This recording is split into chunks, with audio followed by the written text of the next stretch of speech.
Tumakas si Elias. Ikalabing-siyam na kabanata. Ngayon, sinabi ni Ahab sa asawa niyang si Jezebel ang lahat ng ginawa ni Elias, at kung paano nito pinagpapatay ang lahat ng propeta ni Baal.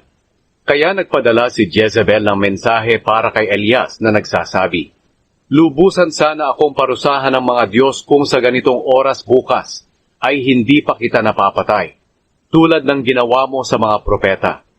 Natakot si Elias, kaya tumakas siya papunta sa Beersheba na sakop ng Huda, at iniwan niya roon ang utusan niya. Pagkatapos naglakad siya ng isang araw papuntang Ilang. Nagpahinga siya at umupo sa ilalim ng punong kahoy at nanalangin na mamatay na lang sana siya.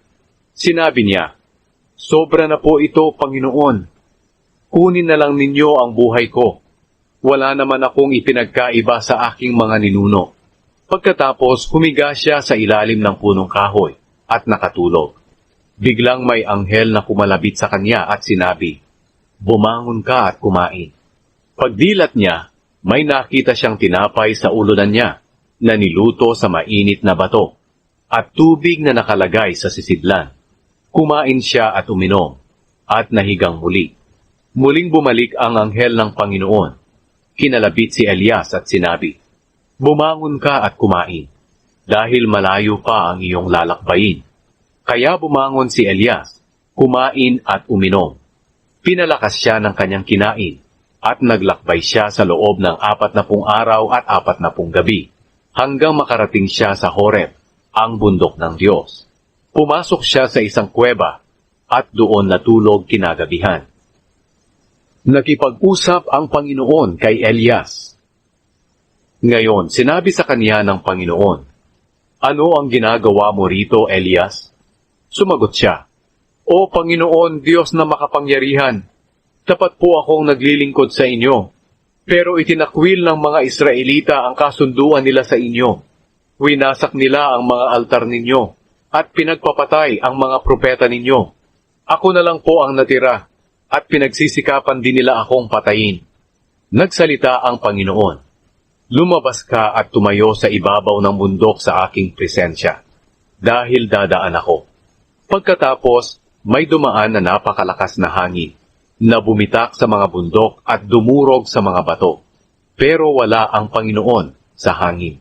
Pagkatapos ng hangin, lumindol, pero wala rin ang Panginoon sa lindol. Pagkatapos ng lindol, may apoy na dumating, pero wala pa rin ang Panginoon sa apoy. Pagkatapos ng apoy, may narinig siyang tinig na parang bulong. Nang marinig ito ni Elias, nagtakip siya ng kanyang mukha, gamit ang kanyang balabal. Lumabas siya at tumayo sa bungad ng kuweba. Biglang may tinig na nagsabi sa kanya, "Ano ang ginagawa mo rito, Elias?" Sumagot siya, "O Panginoon, Diyos na makapangyarihan, tapat po akong naglilingkod sa inyo, pero itinakwil ng mga Israelita ang kasunduan nila sa inyo. Winasak nila ang mga altar ninyo, at pinagpapatay ang mga propeta ninyo. Ako na lang po ang natitira, at pinagsisikapan din nila akong patayin." Nagsalita ang Panginoon sa kanya, "Bumalik ka sa iyong dinaanan, at pumunta sa ilang ng Damascus.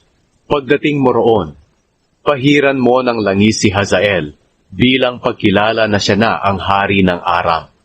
Pahiran mo rin si Jehu na anak ni Nimsi, bilang hari ng Israel, at si Eliseo na anak ni Shaphat na taga-Abel Mehola, para pumalit sa iyo bilang propeta. Papatayin ni Hazael ang mga sumasamba kay Baal. Ang makakatakas sa kanya ay papatayin ni Jehu, at ang makakatakas kay Jehu ay papatayin ni Eliseo. Pero ililigtas ko ang 7,000 Israelita na hindi lumuhod at humalik sa imahen ni Baal." Ang pagtawag kay Eliseo. Umalis doon si Elias, at nakita niya si Eliseo na anak ni Shaphat na nag-aararo.